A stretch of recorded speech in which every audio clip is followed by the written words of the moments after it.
Olá, eu sou o Vitor Rodrigues, artista orientador na linguagem de literatura da equipe Sul 4, e esse conteúdo integra as ações da edição 2020 do Programa Vocacional, da Secretaria Municipal de Cultura, em parceria com a Secretaria Municipal de Educação de São Paulo.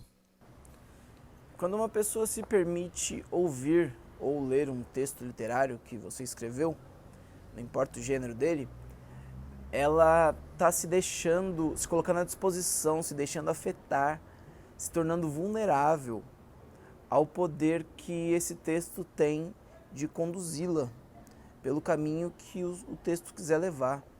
Ela está se tornando vulnerável a esse poder que esse texto tem de afetar, de alterar os sentidos dela e provocar esses sentimentos, essas emoções, essas memórias e afins, que já falamos bastante nos nossos encontros. Nós falamos também muito sobre a importância e o cuidado que você tem que ter com cada palavrinha que você escolhe.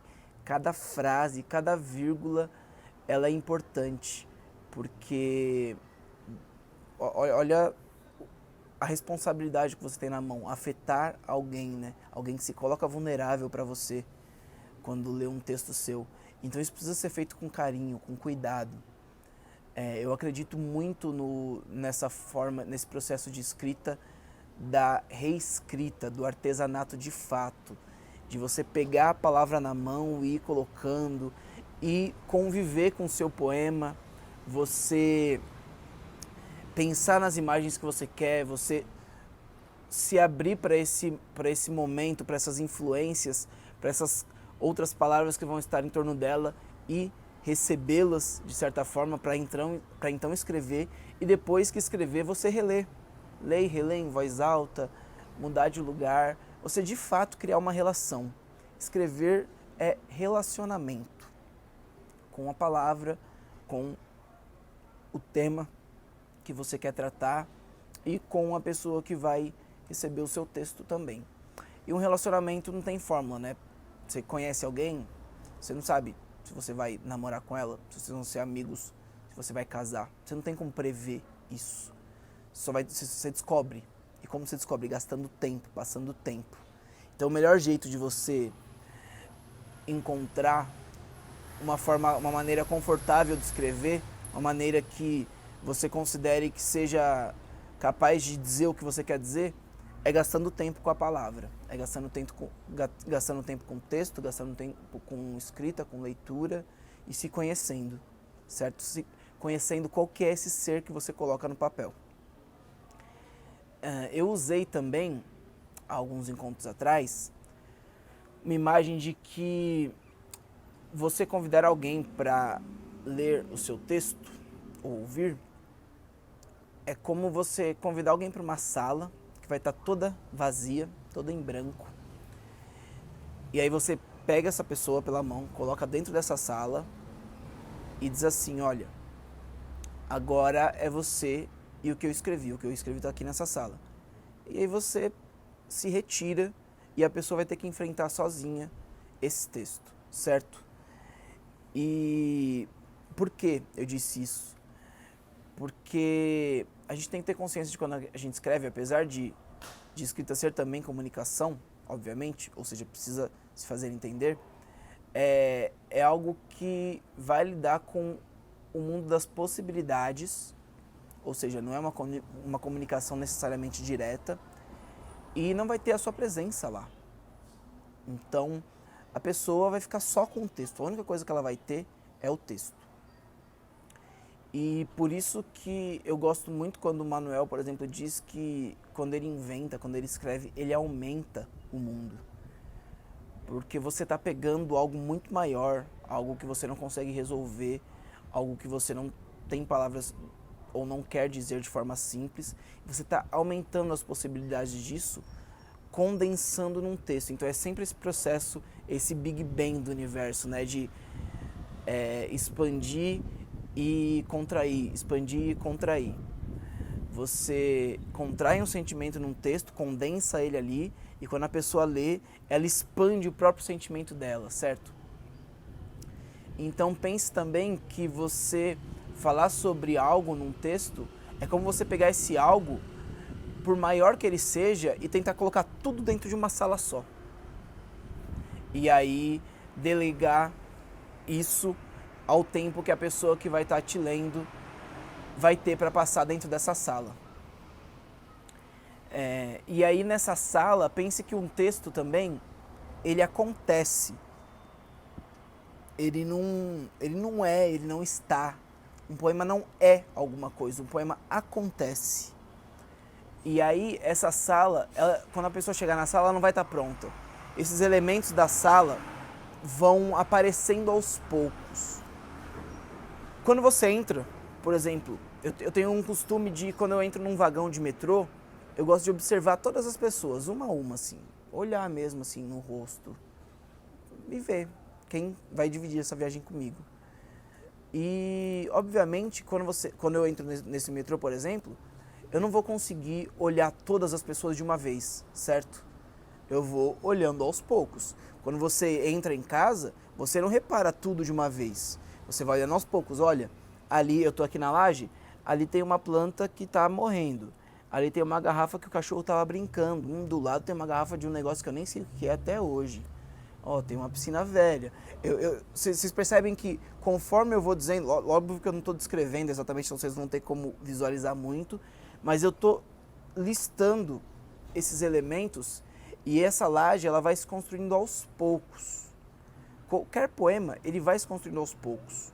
E você tem que entender o caminho disso, inclusive para definir qual vai ser esse percurso pelo qual você quer levar a pessoa que está em contato com o seu texto. Entender como que você quer que seja feita, por onde você quer que essa pessoa comece a sentir, quais sentidos você quer ativar primeiro, para onde você quer levar e puxar, quais vão ser os dribles que esse texto vai dar na pessoa. Nossa, ela esperava tal coisa, agora ela veio. Porque isso é uma feitiçaria muito, muito séria, assim. Você percebe a gravidade desse ato de escrever? Você está brincando com as emoções suas e do mundo, assim. E com um simples joguinho de palavra que você muda de lugar aqui, uma frase que você coloca ali, você pode provocar coisas inimagináveis em alguém. A pessoa pode chorar, a pessoa pode resolver falar com alguém, a pessoa pode perceber algo sobre si, ficar com raiva do mundo, sei lá, querer até se matar, dependendo do que for, que ela estiver sentindo, e você não tem controle disso. Isso que é o mais doido da literatura.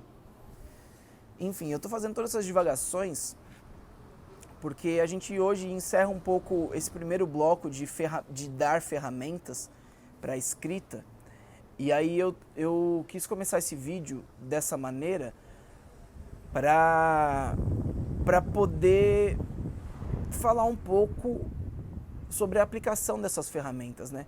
Tudo isso que a gente viu nos 7 vídeos anteriores é para que você, na hora que for escolher esse caminho, essa sala que você vai preencher, essas imagens que você vai colocar ao redor de quem está recebendo o seu texto, você tenha recursos para se virar, certo? Esses vídeos não vão acabar, eles vão continuar acontecendo. Eu só digo que eu encerrei esse bloco porque hoje é uma segunda-feira, né? Na quinta-feira agora, dia 16 de julho, a gente vai fazer nosso primeiro encontro virtual. E aí a minha ideia é que vocês entrem nesse encontro já com alguns recursos, principalmente os que você sente mais à vontade para usar. Mas já tenho experimentado alguns. Lógico que a gente vai ficar revisando, revisitando. A gente vai trabalhar muito com escrita, reescrita e leitura em grupo. Mas eu acho importante datar esse bloco assim. Daqui pra frente a gente vai entrar na estrutura do poema em si. Eu tenho falado muito de artesanato, então a gente vai pegar agora esse material na mão para ficar tateando, certo? Mas hoje eu quero ainda reforçar esses últimos conceitos. E aí, como sempre, eu vou propor um exercício, como eu tenho feito em todos os vídeos.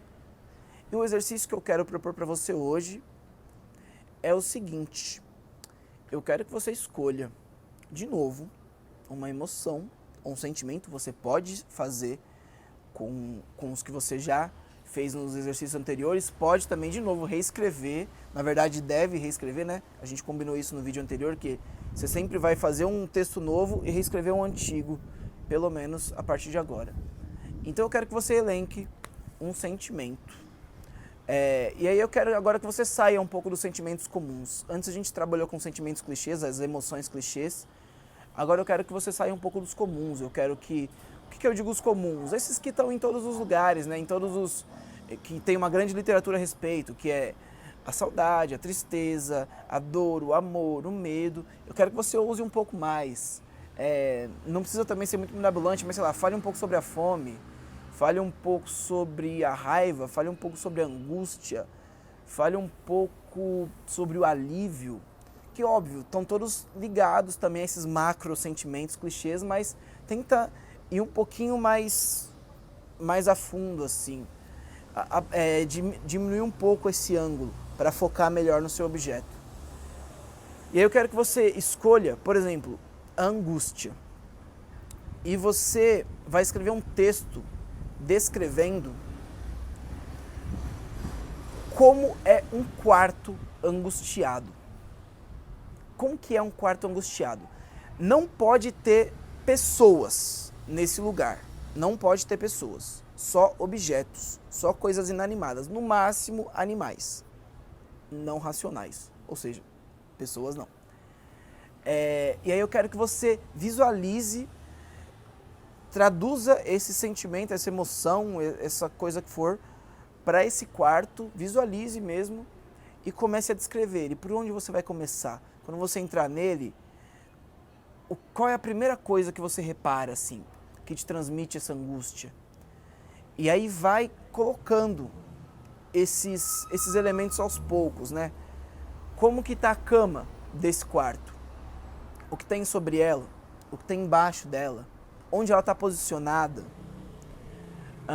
Ele tem janelas? Como são essas janelas? Como que é a pintura da parede? Tem coisas coladas, adesivos? Onde estão as roupas? O que mais que tem? Tem uma escrivaninha? O que tem nessa escrivaninha? Tem livros? Tem bilhetes? O que você pode ler em alguns deles? Como que tá o guarda-roupa, o armário? Ele está vazio? Ele está muito cheio? Não sei. Cada um vai ter um relacionamento com a palavra angústia, uma experiência de vida, uma visão, um pensamento a respeito disso. E aí, mesmo se todo mundo fizer sobre o mesmo sentimento, a mesma emoção, vão sair quartos completamente diferentes. Mas eu peço que você faça desse jeito descritivo e tente levar o sentimento, a emoção, não só para os elementos do vídeo, para a descrição, mas para a forma, certo? Como um texto no seu formato pode passar uma angústia, como um texto no formato pode passar uma ansiedade, um alívio, como que se constroem as frases, onde estão as pausas, qual que é o ritmo. Ele tem frases longas, tem frases curtas, ele tem palavras longas, ele é monossilábico quase, ele tem muitas vírgulas, os parágrafos são muito espaçados. Isso também serve. E isso é uma ferramenta muito importante, talvez a mais importante, inclusive, na hora de você escrever o texto. Trazer para a forma, certo? É sempre isso, de concretizar coisas. E aí, faça esse exercício do quarto, certo? Faça uma vez para um sentimento novo e uma vez para o antigo. Para um texto reescrevendo um texto que você já fez em outro exercício. E aí eu quero propor mais um exercício, caso você já esteja sentindo muita vontade. Esse a gente vai fazer em aula também, mas eu já quero propor um aquecimento aqui. Que é, caso você tenha sentido a vontade para escrever esse do quarto, faça da casa, que aí tem muito mais elementos. E aí faça um passeio pela casa. Uma casa, como que é? E aí talvez você pode... Na casa, você pode não só falar dos sentimentos, por exemplo, um quarto triste, um quarto alegre, isso são emoções do quarto. Na casa, já pense em situações problema, para além dos sentimentos. Por exemplo, como é uma casa que acabou de nascer um neném. Que aí já vai envolver vários sentimentos, certo? Como você pode comunicar o nascimento desse neném sem esse neném lá dentro, sem as pessoas da casa, só pelos elementos dela? Como você dá dicas para quem está te lendo, para quem está te ouvindo, de que nasceu uma criança ali, sem dizer que nasceu uma criança ali? Ou, por exemplo, uma casa onde um casal acabou de se divorciar. Como você conta esse divórcio, ou melhor, como você mostra esse divórcio para o seu leitor, para a sua leitora, sem usar a palavra divórcio, sem usar a palavra separação, sem dizer das pessoas que estão lá, só pela casa. Enfim, é isso. Eu ia dizer mais coisas, mas já propus 2 exercícios, já é muita coisa. É estranho dar aula para a câmera, porque geralmente eu fico dando vários exemplos, as pessoas fazem perguntas e eu vou recebendo. Estou com saudade de dar aula ao vivo e isso finalmente vai voltar. Mas como eu disse, eu pretendo continuar fazendo os vídeos e eu gostaria que também vocês já viessem para as próximas aulas, para a primeira e para as próximas, com um certo feedback sobre esses vídeos, o que vocês acharam também. E comentem aqui, nem todo mundo que está me acompanhando é obrigado ou obrigada a assistir as aulas ao vivo, a participar das aulas ao vivo. Você pode continuar só assistindo os vídeos e mandando mensagens, mandando e-mails e afins. Mas eu gostaria que, se você se sente à vontade, me dê um feedback também sobre o formato desses vídeos. Como que tem sido essa dinâmica das leituras, dos exemplos e dos exercícios, se tem ficado claro, que dificuldades você está encontrando e por aí vai, tá bem? Por hoje é isso, muito obrigado a quem tem acompanhado, estou aqui, como sempre, à disposição para dúvidas, mensagens e afins. Temos um grupo do WhatsApp onde estamos organizando essa turma, quinta-feira agora teremos o primeiro encontro, aguarde aí novidades nas redes, tá bem? Muito obrigado, gente. Um beijo, um cheiro e até já já.